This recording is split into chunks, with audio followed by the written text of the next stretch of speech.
Hey everyone, welcome to the monthly podcast sponsored by your Inside Games patrons. Thank you so much for making it so we can do this podcast every month. We are really excited to sit down and talk about movies. Lawrence and I talk about movies all the time anyways. We had a little heart-to-heart last month. This month's about movies. It's about movies. But again, this is something we talk about. Like, you and I have done sort of just random reviews of like The Matrix or Star Wars or whatever, just randomly on our channels. So I figured we might as well talk about a bunch of the movies that came out. Sure. Yeah, I got a lot of homework in today.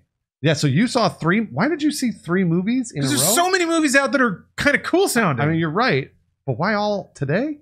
Because I was at the theater. You can just kind of book them back to back to back. It's great. Okay. I don't mind. I love that stuff. I love like cocooning up in a space and making it mine. Walking around in my jammies, brushing my teeth in the bathroom. Weren't you at the theater? And doing my laundry in the toilet. Yeah. What did you? If you climb up into the ceiling, they can't find you when they close. Before I ask you what you saw, did you eat 2 meals there? Lunch and dinner? Meals become an outmoded concept when you're hiding in a theater. So what did you eat? I mean, sort of. Okay, so after the first film, I went to a restaurant because I go to the. Good. So you left. Yeah. Good. All right. That's good. I didn't want to, but I did. I go to it's the Alamo in downtown LA. Yeah. So yeah, we just walked to a place in downtown, walked back because there was a gap in between some of our screenings. Sure. Boy, the between the second and the third though hit it razor precise. You know when you go to the airport. And you go through security and you'll walk directly onto your plane, directly to your seat, and you sit down without breaking your stride. Lawrence loves to do that. Oh, I love it. Lawrence is the only person I know that. Ooh, riding the lightning. I love it. He literally boards the flight before they close the door. 1 minute before they close the door. Also, you've missed a number of flights doing that. At least when I was working with you way back. No. You probably don't. You have probably perfected the method now. I didn't miss any flights. You did. You missed flights. No. But it's okay. It's not a big deal. Because I know you love to do that, and you always made it anyways. So it's not like you like fucked it up. You always made it. But anyways, yes, I know exactly what you're talking about when it comes to hitting that timeline. But yeah, one movie ended, walked right into the next theater, was just beginning. Couldn't have a more blessed movie going experience. So what did you eat? Did you eat any movie things like hot dogs? Or I ate some popcorn and a salad, and 2 glasses of Coke Zero. Good for you. I thought you were gonna have like 3 hot dogs and 4 nachos and like a bunch of Nestle Crunch and like. Nah, I'm trying to keep it lean, Bruce. Okay, all right. Well, that's what I would have done. Can't lose weight on that stuff. All right. I mean, I was rolling weed gummies most of the day. Does that count? Oh, that's kind of the same thing. That's the modern. All right. Well, never mind. I thought you watch a Michael Bay movie sober. I thought you were there totally sober. I mean, for part of it. Well, you saw Ambulance and I didn't. Yeah. What did you think? I liked it. I mean, I like Michael Bay's flavor of action. I do too. Yeah. And the times when he can't help himself and just goes full tasteless. That's what I've heard that this movie is. Every one of his movies are like that. There's always a point where he's trying to make you eye roll. He's like the uncle that tells you a joke that's like right on the line and you're like, you can't say that anymore, man. Right. And then he elbows you in the ribs so hard that it hurts, and he knows he did it way too hard, and you know that he knows. That's Michael Bay. You're exactly right. Every time you're sitting in the goddamn seats, he's elbowing you in the ribs and he won't stop. And if he just stopped, his movies would be much more enjoyable. But you like it? I do. Okay, right, I do, because there's a playfulness in another language that develops there. I think he's almost combative with his viewers in a way that's kind of fun. He is. Yeah, he's basically daring you to say this is stupid. Kind of, yeah. Because over and over, the way he makes his films is. I actually just read an interview with him about Ambulance, and he was saying exactly that. Okay. He was like, Jake would, we were shooting with Jake Gyllenhaal, and Jake would say, I don't know if this is going to work. And he'd be like, just fucking do it. And he knew that it would be stupid. He knew that it would look insane, but that's the way Michael Bay likes to make movies. That's just what he is. That's, I like that. Yeah, it's fun. It's fun. I like that his movies kind of immediately acknowledge themselves to you and set expectations early, and the expectation is I'm gonna fuck with you. Yeah, that's right. And a lot of his dialogue and stuff leans into that. It does kind of dare you to bail out.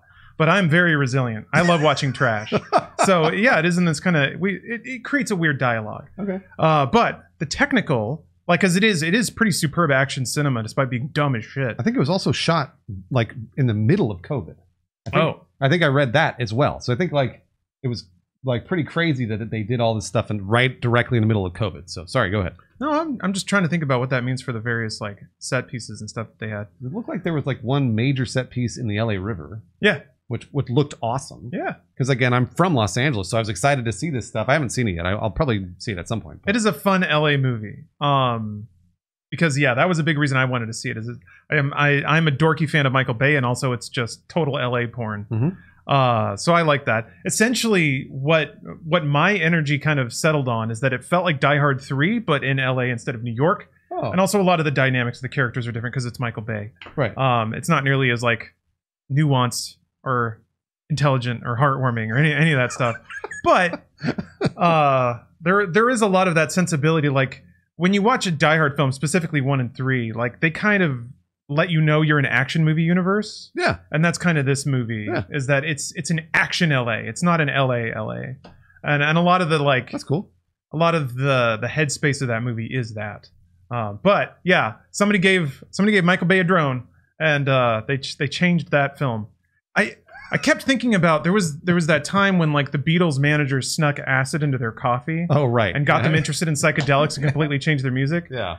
I was thinking about that. Like somebody gave Michael Bay a drone, and we have this, whereas the Beatles made Rubber Soul. So yeah, not quite the same. I mean, it's not going to make a lot of money. I'm pretty sure it's not. No, it's bombing. Yeah, it's not doing well. So which I like action cinema. It'd be nice if people cared to see that sort of thing. But I honestly think that that has moved on. That genre has moved on. I really do. You know, Bruce, it's funny you bring that up. Yeah, please talk about it. Because in the course of my viewing today, I have a theory. I have a greater theory of cinema right now.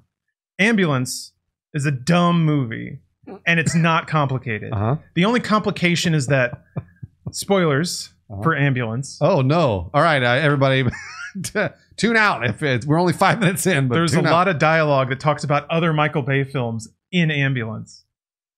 What? So that's the level of like fucking with you, the audience. Stephen King? A little bit, yeah. The characters talk about being out of Bad Boys or whatever. Are you shitting me? No. Oh, that makes me feel weird. Okay. That's at the beginning. That's the beginning of the movie's kind of playful and flippant tone with you, the viewer. Why would he do that? It's awesome. I mean, it sounds because it's baffling. And then Jake Gyllenhaal's performance, dude. Like, you know how you will see people in a Michael Bay movie screaming when they don't need to be screaming? Yes. And it's like you can imagine him just being like, more, give me more, just screaming at them.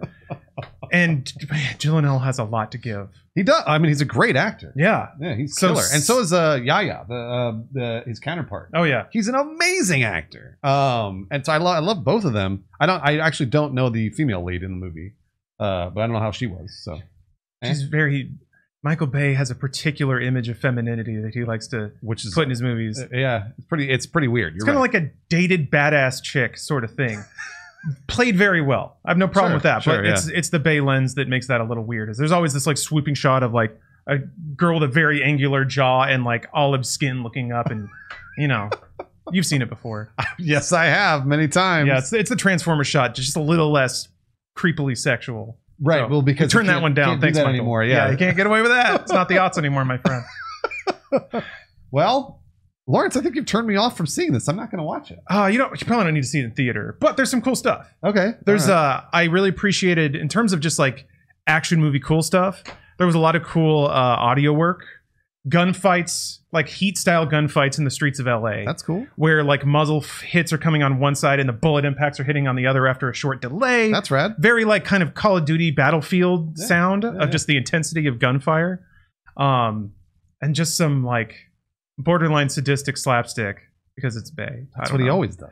Dude, so, okay. That is what he always does, but he keeps one-upping himself somehow. How? So you've seen Transformers 5? I did. I watched it actually again recently. It's terrible. It's so bad. So you know how Bay does this fucking thing where he just loves like background scrolling as fast as possible. So there will be two people talking, and it's a tracking shot where they're doing this, and the background's flying by at like a ridiculous speed. Right. And then he does the reverse, where it's two people doing that. It's like circle shots around a conversation. Yeah. The movie starts, and people are talking, and it's like filmed normally with like normal shot reverse. And I was like, no moving camera. Yeah, I was like, is Bay like is he modernizing one of them? No, he's doing something. He's reserved. Yeah, no. The second like Gyllenhaal gets on and starts being bafflingly insane.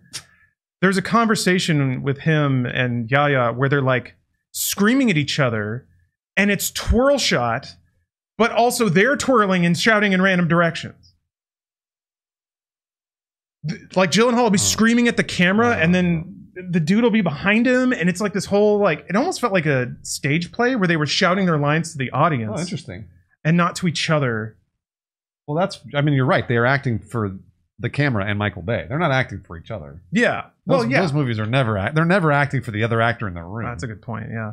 But yeah, just the existence of that, where they would have both of them in a shot, just walking and talking in random directions in this giant warehouse. That was a hell of a thing. Okay. He successfully attacked and destroyed the shot reverse conversation. He finally did it. Good for him. There were some cool drone shots of like drones going under cars that were wrecking. That's cool. There were like borderline concerning shots of cars flying at stunt people who are scrambling out of the way. Oh, oh my god! Yeah, it kind of reminds me of like 70s style street chases where they would just drive through city streets and record do whatever. Yeah, and they had some stunt people to scatter, but like whatever happens, happens. Okay. All right. So it was still worth watching. If you're a fan of action cinema, worth watching. Well, so I am a fan of action cinema, but I'm kind of the opposite of you. Where you're saying like, just wait to watch it. I don't see these movies unless I see them in theaters. So it's like, if I see them in theaters, then I get the Michael Bay experience because I know that's probably what he's working for. But then when I watch them at home or on a phone or something, it's like, who gives a shit? So that's kind of why I'm like, I don't think there's going to be anything redeeming other than the fact that I'm in a theater with giant explosions. Am I wrong? I'm wondering about the drone shots. Oh, okay. Because there's a significant number of them, and they all twirl mercilessly. I don't care. Do you get vertigo or anything like that? No. Okay, no. I could see a situation where it's actually better to not watch this on a big screen. Oh no, I loved Hardcore Henry. Oh, okay, you're fine. Yeah, I loved that stuff, and I know a lot of people got motion sick from that movie. I didn't. I'm very lucky that way, so I will happily watch any of that dumb, stupid camera work, just to see if it's unique and different. So yeah, well then it's your movie, but I don't think it's your movie. Because I don't know that I'm gonna go out of my way. Oh yeah, lends to my greater cinema theory, which I alluded to but never really talked about. Because I also saw Everything Everywhere All at Once, which is fantastic, and The Unbearable Weight of Massive Talent, which I need to see, and I can't wait. Yeah, no, both also incredible movies in their own ways, but they're complicated. You know, there's like a hook or a gimmick or some intellectual twist to it that makes it seem sort of fourth dimensionally clever. And Ambulance doesn't have that, right? It's it's a dumb action movie, pretty straight. It's a remake of I think a Danish film or Dutch film. I think you're right. Yeah. But yeah, and no one gave a shit about Ambulance. Two dudes steal an ambulance and drive through LA. Yawn, but like multiverse stuff. It's self-acknowledging kind of fourth wall breaking Nicolas Cage universe movie stuff. Like that's what gets people buzzing now. So people don't want to see a straightforward film with a good guy and a bad guy that fight each other until one wins. They want some like headspace twisting. Absolutely, they do. Yeah. What changed there? Where did this appetite come from for complicated movies? I remember like Nolan was the first one to really sort of break. So I was going to say, I mean, I'm not going to say Nolan started it, Maybe but I will say before that. I will say Nolan popularized it. And the reason I say this is because of Memento. I don't know if you ever saw Memento. Oh yeah, Memento's it is that. It is exactly that, and that was early. He was kind of early on that, but he made a movie that was somehow it was still comprehensible, even though it was crazy and all backwards. And he did the same with Inception. To a lesser extent, Dunkirk was that.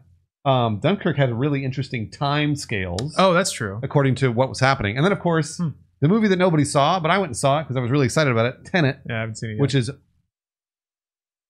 it's incomprehensible. Like it's like a really good film because I went and read, no joke, Autumn and I read 5 hours worth of subreddit stuff on Tenet, and we were like, oh, like it like all started to come together. So it's cool, and I bet if I watched it again, I'd be like, this is so cool. But the first time I watched it, I was like, what the fuck is this?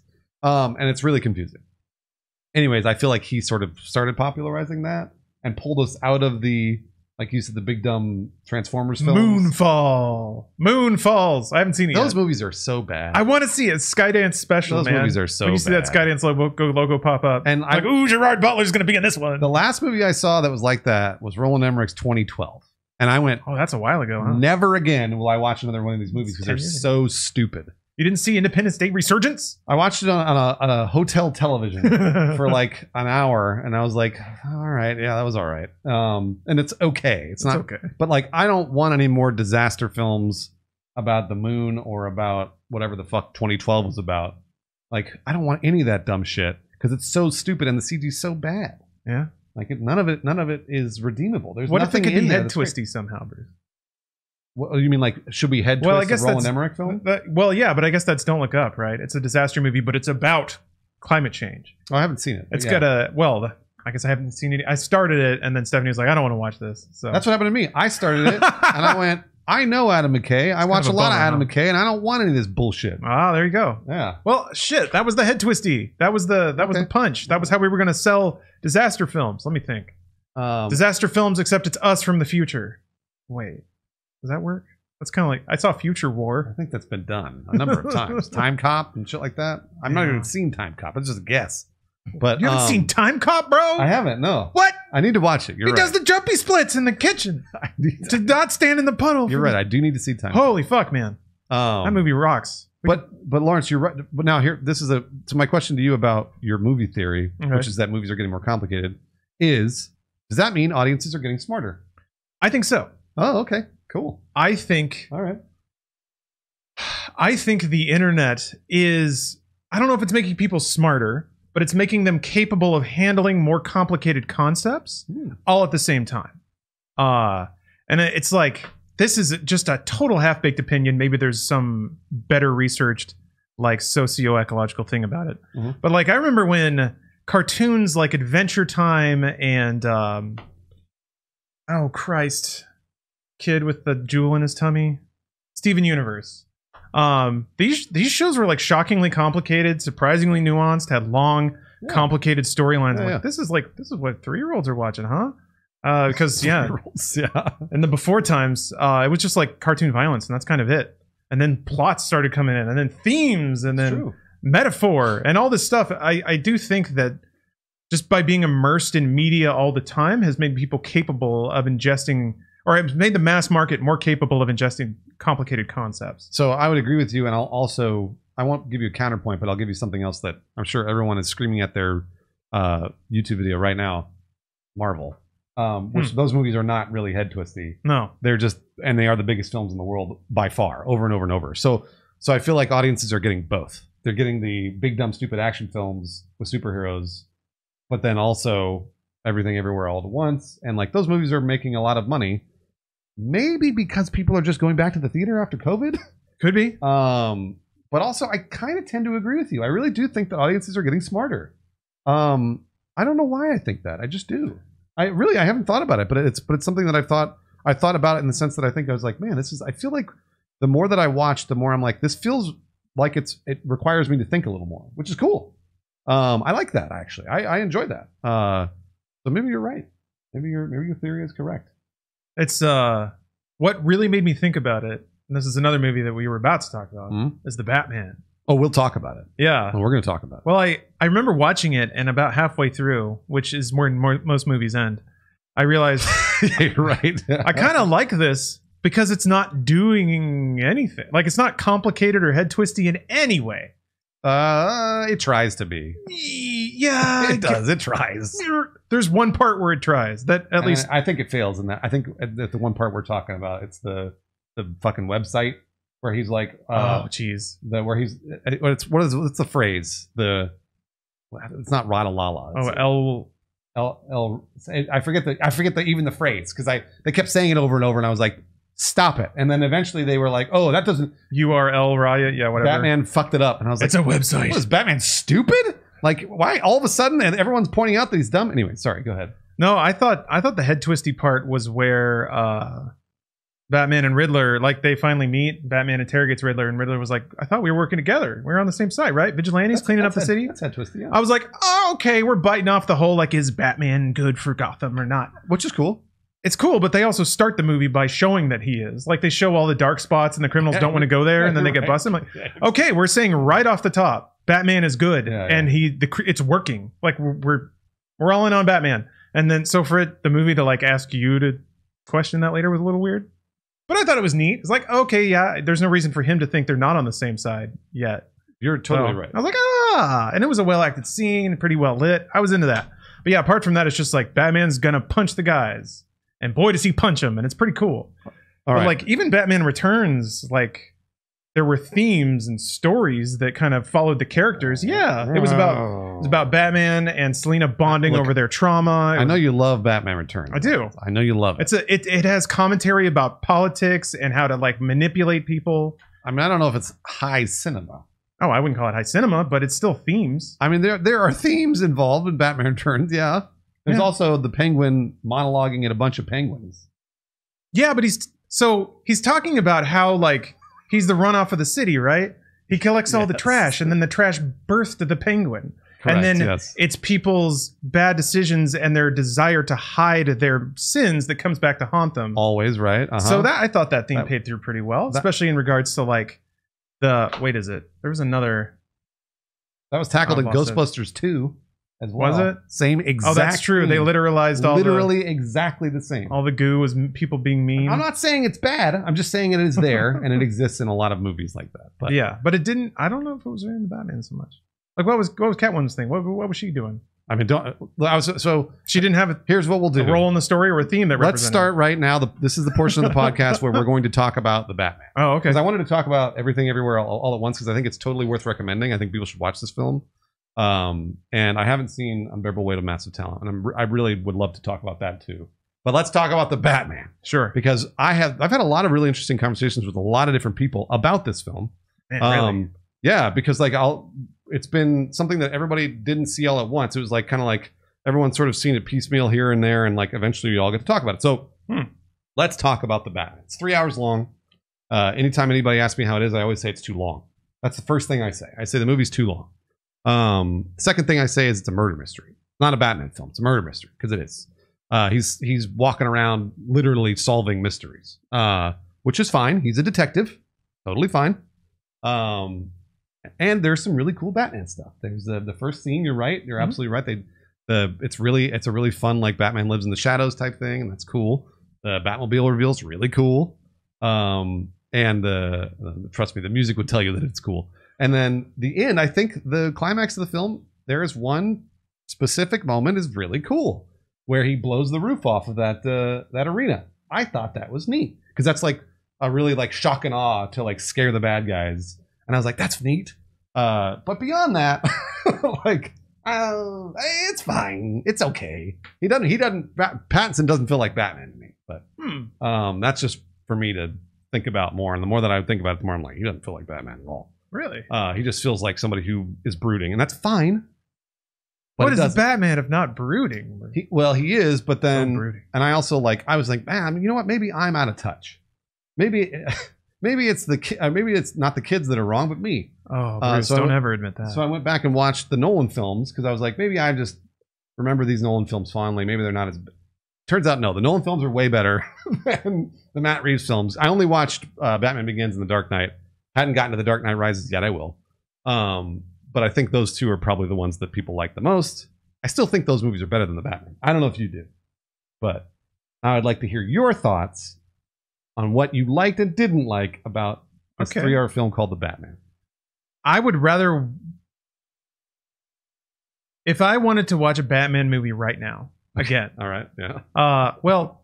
I know you love the old like Batman Returns and stuff. So I like Batman Returns quite a bit, because I think there was actual like care and interest put into the writing. It became, jeez, if I had to pay rapt attention to a Batman movie, if I wasn't allowed to do anything else, probably watch Dark Knight again. Great. But if I was allowed to do something else, I would probably watch The Batman again. Okay, it's a mood piece. It is. It is totally. Yeah, it's right. An aesthetic film. I don't mean to make this comparison so bluntly, but I enjoyed the same things about the Batman that I enjoyed out of the Green Knight, which is that I haven't seen it. But this is okay. It's just a lot of atmosphere shots, a lot of landscape shots. It is, yeah. A lot of lingering shots. Green Knight, that is, but also like the Batman has that too. After I think the movie establishes tone super well right off the drop with the narration going over all the criminals being afraid of the shadows. It does. He like swirls up and just beats the fuck out of some people. It does. It's cool. I'm like, cool. Okay, I think I got it. This is going to be a slow paced kind of aesthetic mood piece. Yeah, and that's what it ended up being. I think as a murder mystery, it wasn't the best. I agree. Like Knives Out was a fun mystery. This was more of like just a crime story. Yeah, that's right. of like vague mobsters and organizations and they that's why they try to make it feel like a murder mystery. They do, and you're right. It's not. It's like halfway through, I was like, all right, I know where this is going. We're going to the top. and like, it's like, oh no, wait, no, the senators are involved. No, the president. No, it's it's the very top of the world. It's like, of course, I know what's going to happen. So that's why I wasn't super. I wasn't involved in it. I didn't care. I just knew where it was going, but still engaging and fun. Yeah, I still enjoyed it. You want to see Batman beat the criminals? I do. And what I think is funny, and the reason that I think this movie is so uncomplicated, is that every plot event that they tee up could have been interesting if they went the other way, but they didn't. So, like, Thomas Wayne is a bad guy. What? Yes. What about Bruce Wayne's sense of morality and his sense that he's beating up bad guy all the time? Oh no, wait, he was actually good though, so don't worry about that. And then it's like Thomas. Thomas Wayne might have accidentally killed somebody. Oh my God! What about Batman not killing anybody? And then like at the end, he takes his little like vial of bat crack or his bat hormones and he stabs himself and he's like, rah! And then he's like beating the shit out of somebody. And it's like, what if he beats this guy to death and he kills him? Yeah. Yeah. I was like, then he's in the same situation his dad was, and he's got to figure like, well, no, we're not going to go there. All right, well, let's just back off of that one. So it's like there were times where it could have swerved into being head twisty or forcing Batman to question what he was doing. There was like a weird speech at the end of Batman being like, but actually hope is important. And I'm like, where's this coming from? Whatever. Yeah. That to me was they were preaching about the commentary on society, on today. Like they're talking about what is happening today. Yeah, I think that's what it felt like to me. I think, that felt like a market testing thing of like, you're just bumming people out, man. Like let's talk about how everything sucks right now in the real world. So like maybe Batman gives us hope. Yeah. Like that's what it he felt discovers like that love is better than fear or something.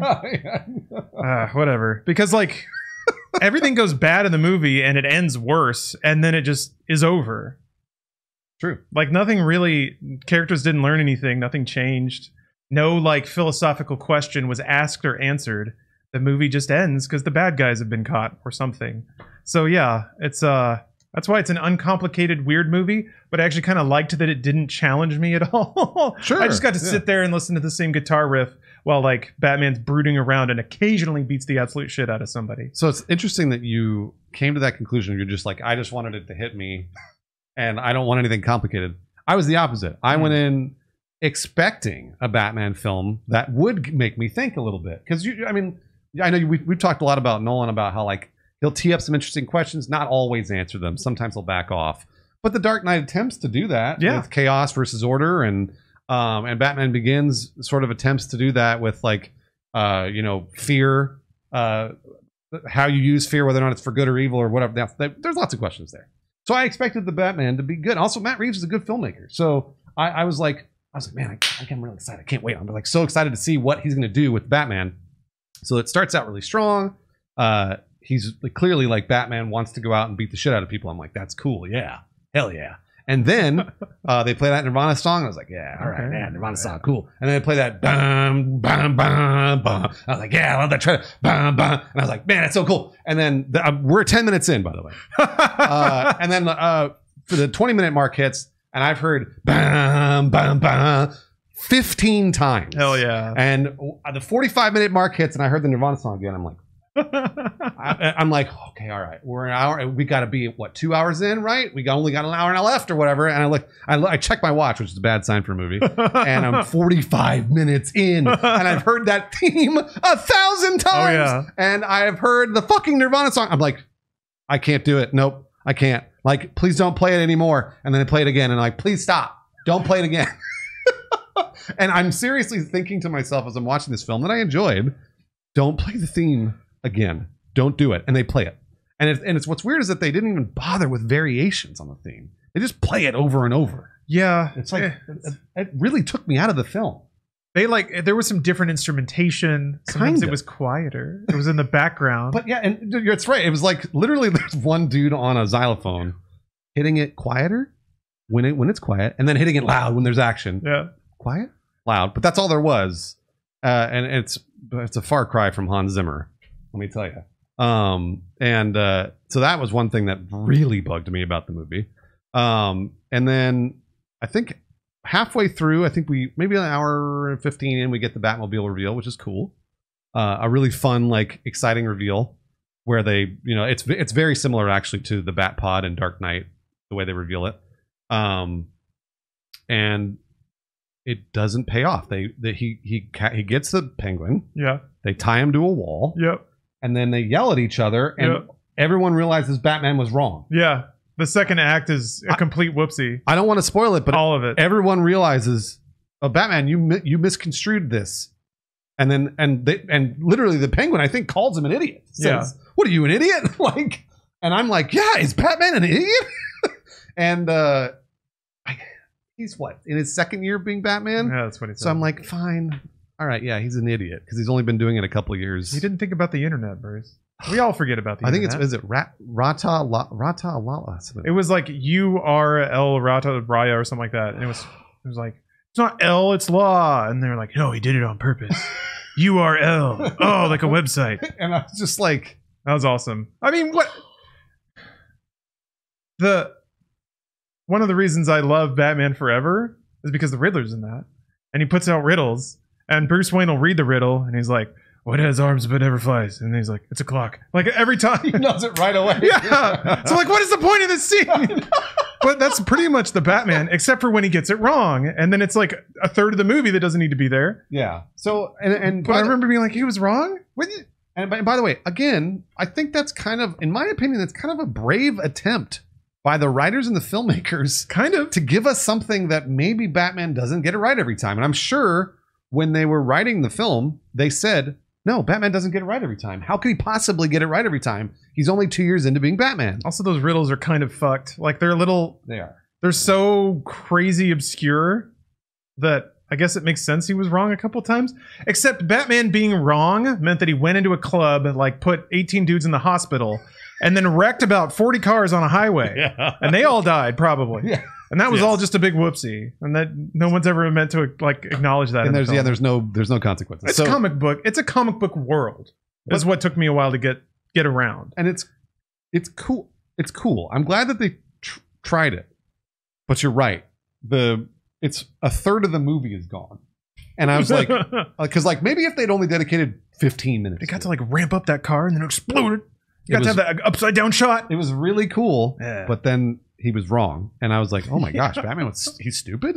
And then the latter half of the film is he kisses Catwoman for some reason, and like I was like, why did he do that? I mean, she kind of kissed him. He was just sort of. I mean, but he was into it, and he was like, he was pretty neurodivergent the whole movie. Well, the first time he spots her, they do a shot of him staring at her as she walks away. So like clearly he's into her, and I was like, why the fuck would Batman just randomly be into a girl? Sure. Like, would he? They share trauma, man. They can like. But he didn't know that. He can feel it because he's on the spectrum. Okay. I mean, I think there are notes of that in this particular performance of Bruce Wayne. Also, interesting. Wow. Someone in chat brought this up. I don't want to claim the idea, but the idea that since his mom was from the Arkham family and she had mental disorders, that it's more of a canon reason why Bruce Wayne is the way he is. That's cool. That's a neat idea, and I think a lot of that comes through in the way Pattinson played Bruce Wayne, especially in like the like 2 or 3 scenes where he is Bruce Wayne, and just how like he's barely Bruce Wayne. Yeah, but barely. I like that he looks disheveled. He's got shitty hair. Like he doesn't know how to talk to people. He doesn't look anyone in the eyes. I think there's a fun little streak there. That's so. We're giving the movie a lot there because they don't mention that. But that's interesting to think about. I would never have thought that. But interesting to think about if the movie had given me any clues to that at all. Because I don't think they were like, obviously, yes, Batman is crazy. We all know that he's crazy because he has 2, personalities.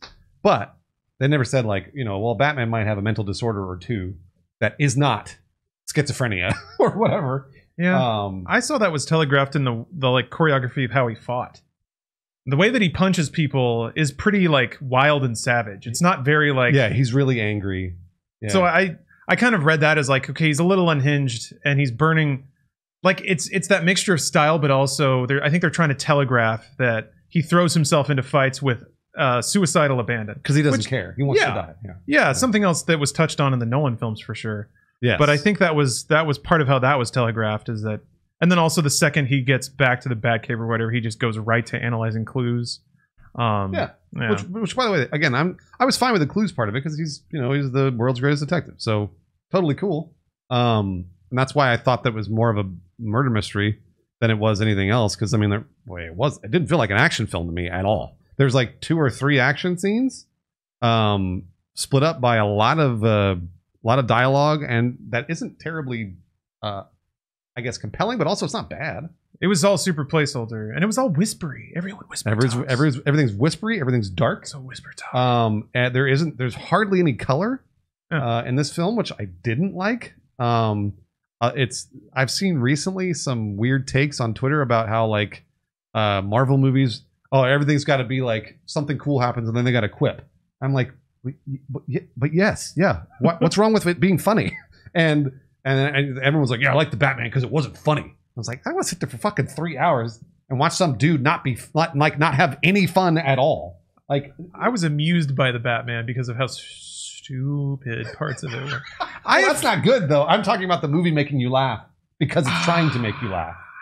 It never did that. There was not one time. But it doesn't. I think a movie can be entertaining, but not try to make you laugh. You know? Absolutely. Well, I guess I'm mixing up some concepts. No, absolutely. But I mean, like, that's, Marvel does that because the whole thing is silly. Yeah. It's all silly. So the quips are funny too, right? Like when they bash an alien's head in, it's like they'll say something funny because like, it's all dumb. Yeah. And I saw other things on Twitter about how like, well, but the Batman is silly in a serious way. And I was like, I kind of get that. Like, sure. It's kind of like a JoJo's thing or where it's like so self-serious, or like Metal Gear even. Sometimes it's so self-serious it flips over into self-parody. And so that for me, I personally have a very hard time caring about characters if we're going to do that. Okay. Like if we're going to go into, if the world's silly in a serious way, I'm like, well, who do I care about? Like, which character do I want to succeed if everything is silly and also serious? Like, I don't know.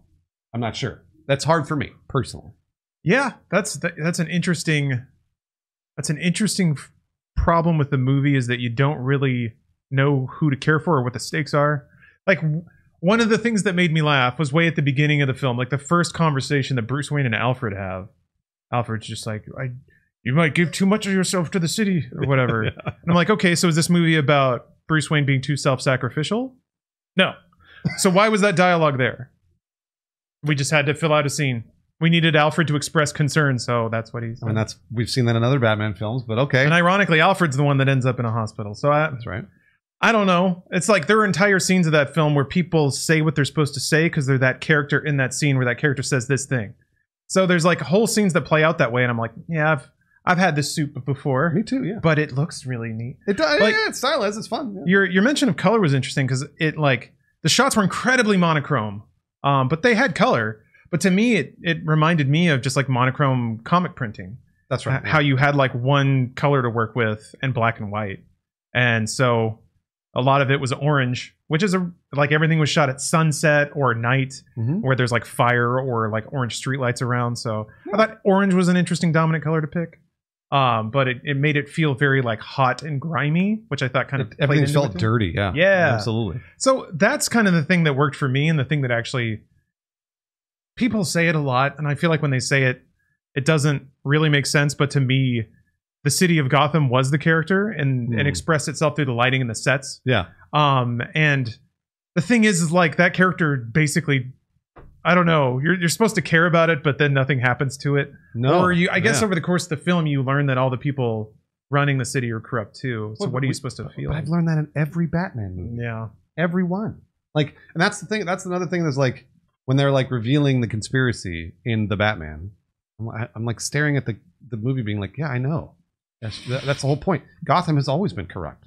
Like, I thought the interesting thing about the whole, like, how Wayne had donated $1 billion, I think it was, to the city of Gotham. I thought it was interesting that they were like, well, yeah, once he donated it, it didn't go to the right people. And that's something that's very interesting about today's world. A lot of people say that about the government, about charities, about lots of things.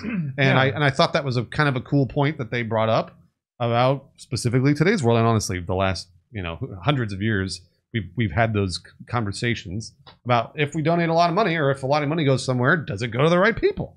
So I liked that theme. I also wasn't really explored though. I guess it was that could be another setup for a sequel. The Sins wasn't. of the Father thing. Sure. But it was cool. I mean, like it was, and I liked it. I liked the thought of it. Yeah. But again, I was like, yeah, duh. I was like, of course everyone's fucking corrupt. Like, it's Gotham. Like, yeah. I remember some of that with Dark Knight Rises too, about how like they seized Wayne's weapons and used them against him. Yeah. So it's like, is like we can't trust the wealthy to hoard power. Then the movie just kind of like walks away from that idea. I mean, you know who didn't? Iron Man. Iron Man did not. They like, and honestly, that's something that's brought up a lot throughout the Marvel continuity. Is like, yo, dude, you produce those weapons, and now people are using them to kill other people. Like, don't you give a shit? And everyone's always sort of throwing that in Iron Man's face, which is cool. I'm glad that they're doing that. But yeah, that's a theme that you're right. They just sort of walk away from. It's okay. That's what bums me out though. Like the Batman never even, to me at least, didn't seem to tee up that idea. Or maybe I just ignored it when it was there. But yeah, with Dark Knight Rises, that was at the beginning of the movie, and Catwoman, like that was also like 1% or Occupy Wall Street was happening. Totally is, yeah. So it's like, oh baby, here we go, like a populist uprising in the Batman universe, and then just I guess Bane was meant to represent that. But he was bad. He was a bad leader. He was also corrupt. Yeah. He didn't care about being a leader. He just wanted to be a conqueror. I don't know where that movie went. Well, anyway. him and what's her name were in League. Oh yeah, they were literally Talia. the League of Shadows. Yeah.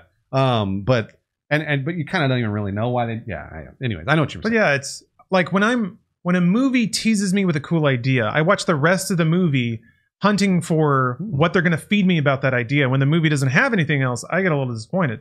But I felt like the Batman didn't tease me with anything aside from just style, which it did have. So I don't know. I agree. I guess it is an expectations thing. I agree. I finally at the end of the film, I thought I really did think that it was kind of a cool twist that the Riddler was like, no, you and I are the same. Like we want to do the same thing. And I was like, that is kind of cool. Like I'd never thought of a Batman villain saying that to Batman and being like, no, we're a team. Yeah. Like you're doing it your way and I'm doing it mine. And obviously the Riddler's crazy, so he doesn't realize that what he is doing is going to kill a lot of innocent people for no reason. And so that's where I then actually finally had latched onto the film at that point. I was like, by the end of the film, when Batman had finally really showed the villain and been like, this is why the Riddler's crazy, and now he's got 500 other Riddlers out there that are going to do goons. Because of course he does. That have a fucking like outfit. He has a YouTube following. They even had a little scene explaining why they all wear the same thing. Yeah. I was like, this is great. This is so campy. But that's a commentary on today's society. It totally was. I thought it was like a borderline QAnon thing too. Yeah. And which is cool. So then from there on, I was like, this is neat. I'm glad to see now that Batman's out there beating up these Riddlers. It was fun to watch because I was like, because clearly these dudes they're not only are they like they've been corrupted by the Riddler, but they're out there killing people, so we got to stop them. Like, and that to me is the number one motivation for any superhero film is you have to find a reason why you hate the villain. And that's something that a lot of movies don't do. Yeah. So and they made me hate the villain by the end of that movie, and I was like the Riddler was already in jail, but all these other bad guys are out there and he's got to get him. And so I was like, yeah, let's go get him. And so like, even when Batman beats up on a thug at the beginning of the film, I was like, it's cool, but he's just a thug. Okay. He beats the fucking shit out of him. But with the Riddler bad guys, they were a real threat to the city. So it's cool to see Batman beat the shit out. That was cool. And that's kind of where the movie took form. Yeah. It took a while. But it also undoes the cool thing about the Riddler. When he starts targeting innocent people in Gotham, yes, he becomes the bad guy, but that's what made him interesting before. Yeah, you're right. Is that he was only killing bad people. You're totally right. You're exactly right. And there's really no reason for him to switch methods either, because he had that planned. So he kind of went against his own villain philosophy and also completely destroyed any interesting comparison to the Batman. You're absolutely right. And it's, in my opinion, it was a rehash of The Dark Knight. Because that's what the Joker does. The Joker's taking out specific people that maybe could be construed as maybe kind of bad, but eventually he pits a bunch of innocent people against a bunch of other innocent people. However, the themes throughout that movie were chaos versus order. And in the Batman, they didn't have that. Yes, you're exactly right. It hung together in Dark Knight. I agree. When I was watching Dark Knight, I was like, Joker could have done something cooler and more punchy here, but He just wants to destabilize the population of Gotham. That's right. So this plays. It's like, it's terrorism.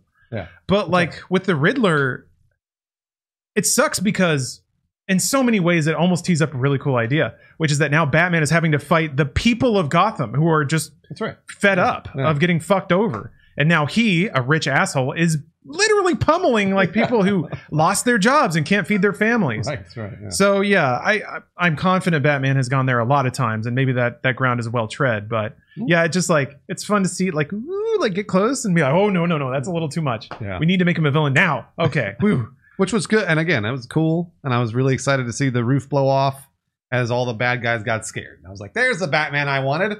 So maybe I went in with expectations where I don't normally for films, but I really love Batman. So also, do you feel disquieted at the end? Like they showed the entire city council or whatever following Batman through the water. Is this telling us now that the city of Gotham, the good people of Gotham, have decided that Batman is their savior and the question is put to rest? They just cut away from that scene. Good question. Yeah. Like, where did he go? Also, he jumped onto a thing and chopped it, and then fell down into the water, and then got up, walked over to some wreckage, helped one person up, but it wasn't the person he wanted to help. Then he helped up the like mayor, and then walked the other direction, and then the scene just ended. To me, this was just the movie telling me that Batman's another citizen of Gotham. Oh. That he's out there doing what he can to clean up. That's all it seemed to me, is that like he's not above like wading through the mud, moving wreckage and like helping people, and like, you know, basically he's a cop or a firefighter, which is, by the way, our real life heroes. And that's what he was doing. Okay. That's what it seemed like to me. But gotcha. I know what you're saying. I kind of get where you're going, where you're like, dude, now they all follow Batman, which is strange. Could tee up an interesting question, Bruce. Because usually Batman is sort of public enemy number one, apart from Gordon. Yeah. Everyone else kind of hates him because he's a vigilante. But not the end of this film. Everyone's like, we love you, Batman. Yeah. I guess during an emergency situation. I thought that was a little bizarre too. Especially just cutting away. I mean, it was a cool shot. A top-down shot with the flare and all the people walking through the water. It was cool. Yeah. That's ultimately like I don't give a lot of residual thought to the Batman because I think that's where it's meant to end. Like I think it was made so that you watch it and you're like, Batman. You're like, oh, it looks cool. It sounds cool. Batman the punch, yeah. Like the fucking strobing gunfire in the dark hallway.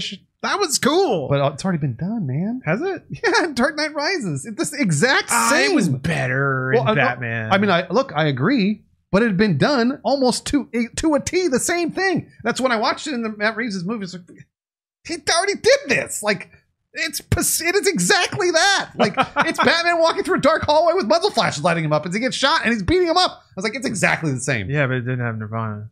You're right, but it's cool. I thought it was probably way like better, more like, you know, more well done, I think, in Matt Reeves' movie. But he just ripped the same scene off. Anyways, so it's an enjoyable film. I think you should probably watch it if you like Batman. I'm glad I didn't see it in theater.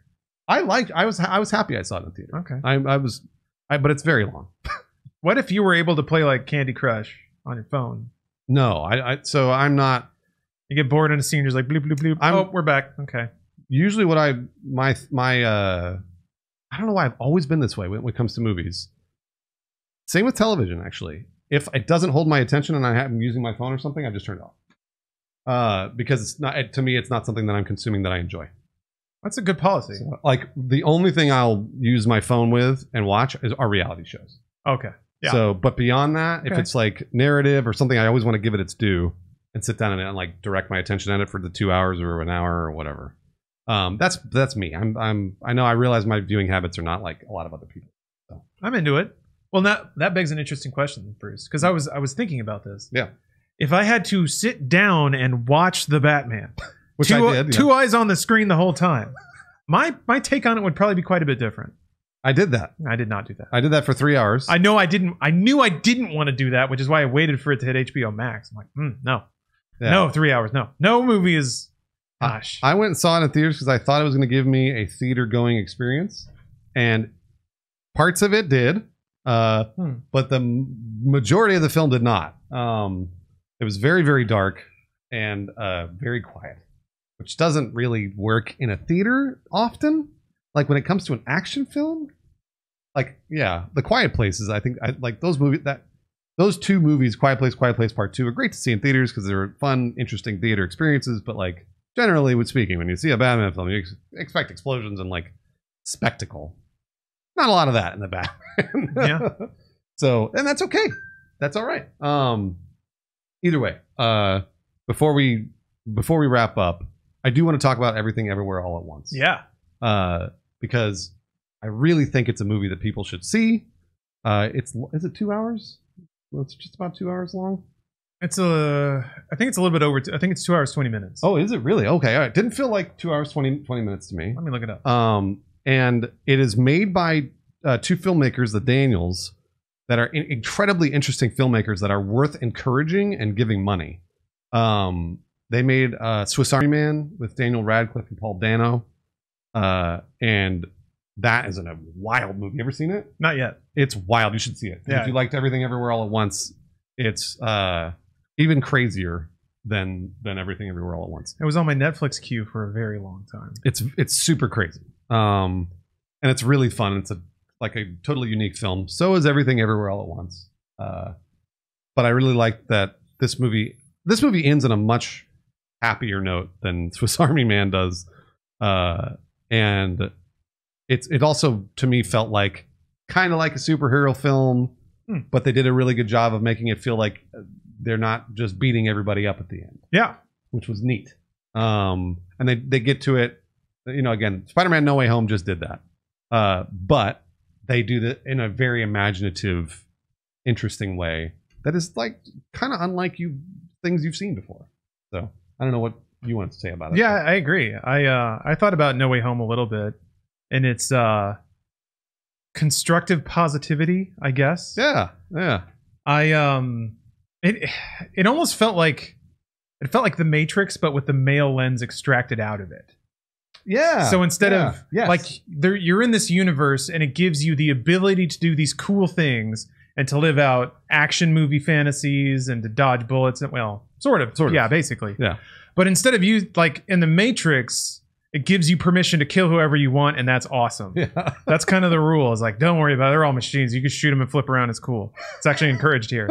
But yeah, and Everything Everywhere All at Once, it's like you have that ability, but instead of using it to like do cool slow motion backflips, you use it to empathize with the entire human experience. Yeah.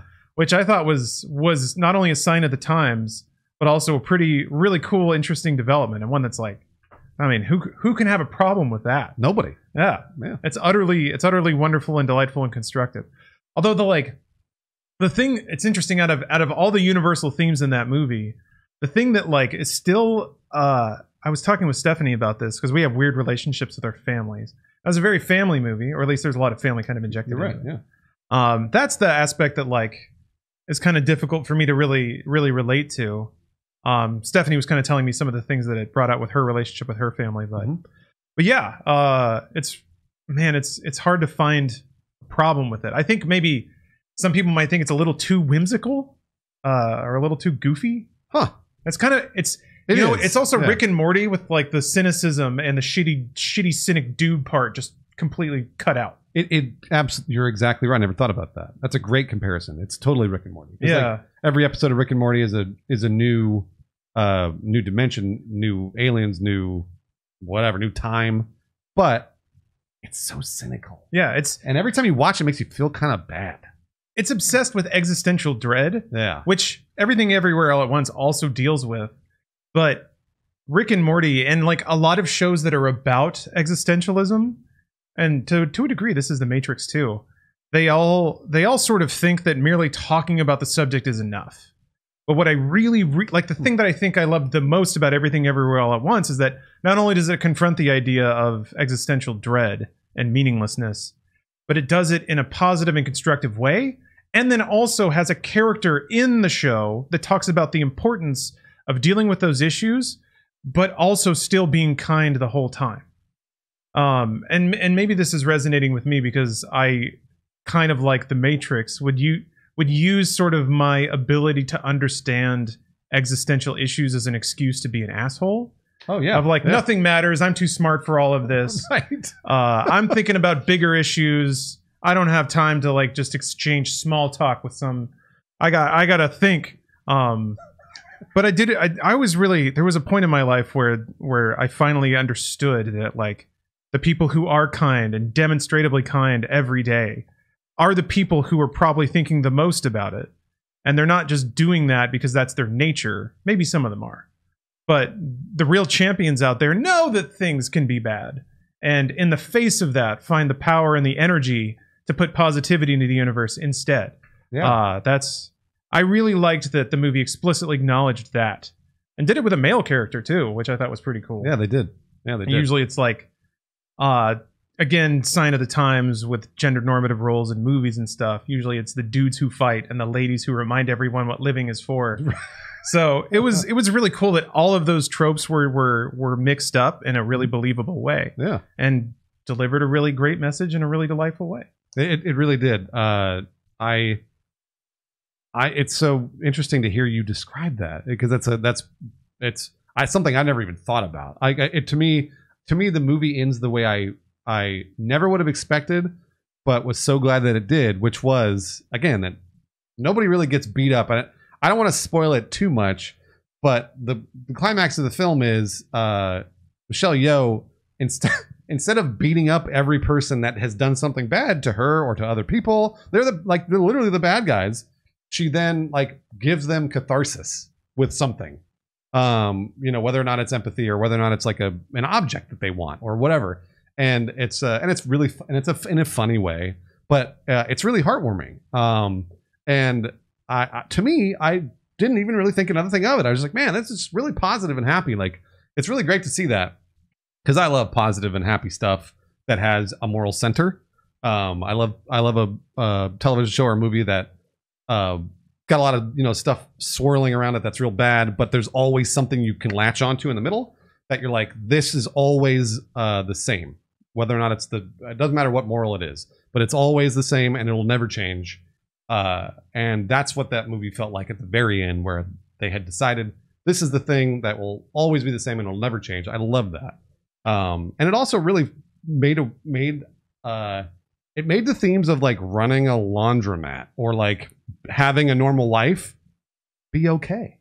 Which a lot of people don't feel like that is okay, to just have a normal life where you have to pay taxes and like you can find the good in anything. And you don't get to see that very often in television shows or movies, where like people will be like, nah, dude, it's whatever. Fucking, yeah, hey, if you love your family and like you're just chilling, who cares if you're running a laundromat and it sucks sometimes? You still love your family, and you still like, you're going to run through some problems here with your family, but hey, you still love each other. And I like that, because I don't see that very often in movies or television. So it was just really nice. It was just a really nice piece of media that Swiss Army Man is not. No. So I expected Swiss Army Man. I expected the morals of Swiss Army Man to carry over to this film, and this film's so much lighter and so much happier. Okay. Swiss Army Man's really funny, but in a really dark, really dark sort of way. Anyway, so it's just great. You should see it. It's I feel like everyone can take something away from the film that is probably positive. I think that there is something in there that people will pull out and be like, this is good. This will help me live my life in a better way. Mm-hmm. So I don't know. And some just outrageously inventive action sequences too. Unbelievable. Yeah. Reminded me a lot of Edgar Wright stuff. Yeah. There were like thematically, it kind of reminded me of World's End quite a bit. Where it is, to me, and this is maybe how I internalize it, but it's about almost your thinking brain fighting your emotional brain or whatever. Yeah. How you have the intelligence to understand that you're probably going to die someday, and that maybe your decisions will lead to bad things, or that there are bad things in the world, and that there are headaches and stressors and all this stuff. You can acknowledge all those things, but also kind of try to intellectually choose not to let them bog you down, or you can just flow with life and basically enjoy the more animalistic sides of being alive, like, love and good food and warm days with a pleasant breeze.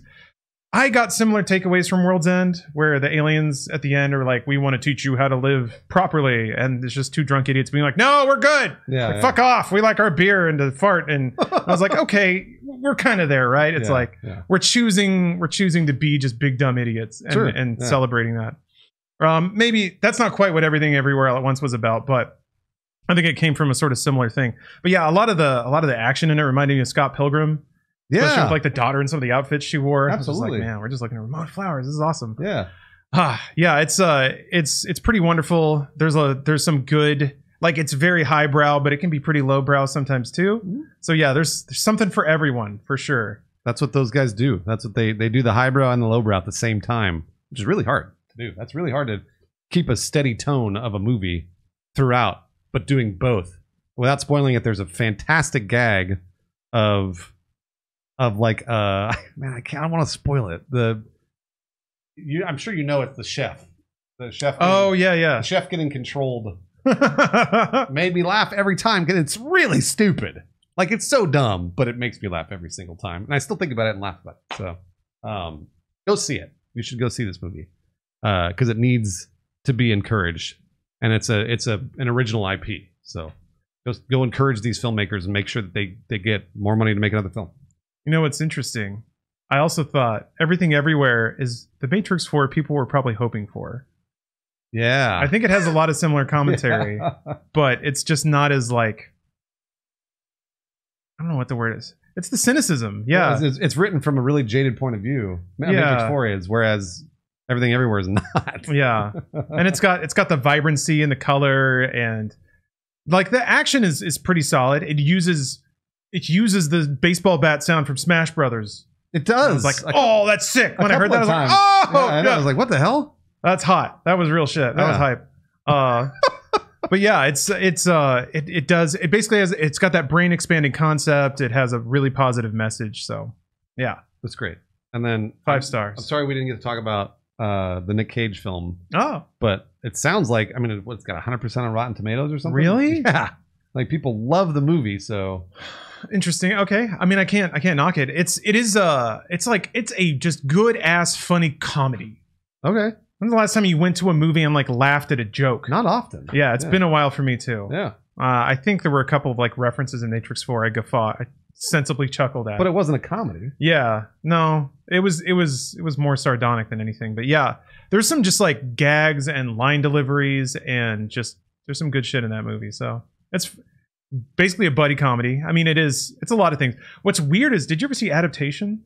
I did. Yeah. Okay. So in that, Nick Cage also plays Nick Cage and also Nick Cage. Yeah, well, it's the same with being John Malkovich. That honestly, I feel like that movie kind of started this whole self-referential bullshit stuff. So it's just weird because there are gags that play with that concept that are kind of the same, which is weird. I never thought I'd see another movie also about Nick Cage with like similar fourth wall breaking, sort of like movie crafting itself as it's going kind of gag. But yeah, I mean, it works though. And Pedro Pascal he's great. He's a delight. He's a delight in everything. And he leans into being extra adorable in this movie. That's his whole thing, is just how cute he is. And gosh darn it, he's cute all the time. He is. He's the only good thing in Wonder Woman 1984. So yeah, that movie's terrible, but he's great. And he's killer in Narcos. He's obviously great in Game of Thrones. Like, dude's great. He's great in fucking Mandalorian. Like, I don't know. Anyways, I can't say enough about him. It's just, he's the best. Yeah. But I saw a tweet, because there's no original thoughts anymore, that said, hey, there's a bunch of movies out right now in theaters that are all original IPs. Everyone constantly complains about how there are Marvel films, and they're always capitalizing on the same thing. So go see these films instead. They're right. If you hate Marvel and Disney and you don't want to do it, you don't want to see those movies anymore, go see these movies instead, because then you'll pump up that box office, and then maybe Hollywood will release a few more original IPs. Who knows? Do you want a rash of movies that, like, let's say Everything Everywhere All at Once blows up, phenomenon? Sure. What do you even think the like Hollywood Me Too swimming in the wake of a movie like that would look like? I mean, it would probably be more indies. It would probably be more wacky. Huh. Like, it'll never happen. But like, they'll just commodify it, right? I've been waiting to see like insincere positivity creep into every. Maybe that's what the end of the Batman was. Man, I would love that. I think that's what that was. Is like it's a totally downer movie. People die, the city's flooded, and then Batman's like, hope is what matters, and then the movie ends, and you're like, what the? So yeah, maybe that's it. Is we're just gonna get these like weirdly. I mean, people have always changed endings of films to please audiences. Sure. I hope maybe there's some executive like pounding a desk right now saying the kids want positive movies, positivity. I hope so. I mean, I would love to see more positive stuff. I'm tired of negative shit. You know what? I'm tired of Breaking Bad. Thank you. Like I'm fucking tired of that. I was tired of it when it was airing. I think that I noticed that with No Way Home, like you were mentioning, it seems like in contrast to the Batman, villains now are rarely villains. They're just kind of like misunderstood and lacking rehabilitation. So it's interesting to see a bunch of movies where the villain isn't a person. It's like it's an idea or a behavior pattern, and that can be confronted. But it's not like the good guy beating the bad guy in physical combat and walking away anymore. It is like fighting some negative trait or personality type. Well, look, I know you don't want to hear about it, but that's why I think fucking Infinity War and Endgame are so great, because it's Thanos explaining why he is doing what he's doing. Yeah. And you got a bunch of people on Twitter being like, Thanos is right. And he's horrible. So when you look back and you're like, he's doing terrible things and people are sympathizing with him. I mean, like, obviously you're crazy if you're sympathizing with Thanos, but it's pretty amazing that they got people to sympathize with somebody who wants to kill billions of people. And I love that because, man, the good and the bad in me is like, fucking kill Thanos, chop his fucking head off. Like, he's crazy. Obviously, we got to end this dude. And that's, to me, is a really good motivation for a superhero film, is that we know why we hate the villain. And that's very hard to find. So, well, what if they could have? Do you think if they made Avengers now, sure, they would have found a way to reason with Thanos? No. You don't think? No, I think there always has to be a killable villain. It works in No Way Home, and even then, but they have a fight at the end, and Willem Dafoe is still crazy. So, like they were able to rehabilitate some, but not all. And I still think that with their phase, was it 4 or 5, whatever it is, with Kang, who's their big bad, they're eventually not going to be able to reason with Kang. It's just going to be. Oh, that'll be an interesting. Interesting litmus test. But see, so like, I know that everybody doesn't want the black and white. We want the gray, and you're totally right. But also, at some point, people are so bad that maybe, just maybe, we should throw them in jail. Like, possibly. I'm not saying kill them, obviously, but maybe, just maybe, they need to be punished. Yeah, but then they break out, and then Batman's got to round them up again. What about all the people that get hurt in the meantime, Bruce? What about them? All right, well, then maybe, just maybe, Joker needs to be killed. Thanos needs to get his head chopped off. Maybe. Maybe. I don't know that the new generation of movie-going audience wants to see that, Bruce. I mean, so far that they want to see Marvel films, so I guess that's true. Yeah, it'll be interesting. Like, also, sorry, we're going really long. Going long, yeah, but we're talking about movies. Speaking of Marvel, I think what's leading into my weird theory about the complication of movies and the representation of villains, like the Doctor Strange trailer doesn't even have a villain. It's him. Is it?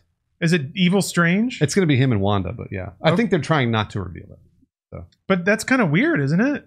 For a superhero movie, it's not like I'm the bad guy. Bleh. Oh, I mean, I kidnapped your girlfriend, Doctor Strange. We should talk about this after the movie's out because yeah, you're right. But the trailer's not like you would think a trailer would tee up something very digestible. I'm really glad that it's not. But people like that complication, like that spice. I'm really glad that it's not. But also, let's talk about it afterwards because I guess Doctor Strange, the first movie, didn't really have a villain either. It was also kind of him. Dormammu, sorta, yeah, and he was reasoned with.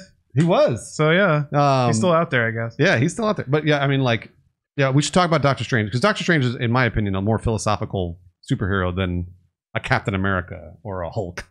So there are more interesting things to do with Doctor Strange. Regardless, I can't wait to talk about it with you because I can't wait for that film. I'm so excited. I love the first Doctor Strange, so I can't wait for Doctor Strange 2. It's also going to have the most cameos you've ever seen in any movie ever. And it's not going to be bigger than Spider-Man No Way Home, but it'll be huge. So, can't wait. They're going to have Wolverine, Bruce. What if they have all the Wolverines, every last one? 96 animated Wolverine comes out? There's already... Hi, Bob. He waves at us. There's one cameo that I don't know if you've read about. That's already... That no one's confirmed, but I'm pretty positive it's happening. I'm not going to say it, because I don't want to spoil it for anybody. It's Ethan Hunt, isn't it? Mission Impossible's Ethan Hunt is going to, like... roll over a table and land in the film. You're kind of close. What? All right, so I'm going to stop the podcast right here. Thanks for watching and listening. Okay. I don't want to spoil it any further. And can't wait for Ethan Hunt. It'll be He's going to run on something real fast. We'll do this another This is what he does, man. He runs. And then he jumps on stuff. We're doing this once a month, so hopefully you enjoy it. Tom Cruise like invented this crazy windmill jump, and he does it all the time. All the time. I love it. And if you want more of this, make sure you go to our Patreon. This is mummy jump. And support our Patreon because that sweet mummy jump right at the beginning. Yeah, he does. He's in the Middle East and calls in an airstrike that reveals the mummy's tomb. It's that windmill jump, baby. I just saw Alex Kurtzman, the director of that film, saying, "I totally fucked that film up. It's such a failure." No, don't say that, Alex. Anyways, all right. Thanks for watching, guys.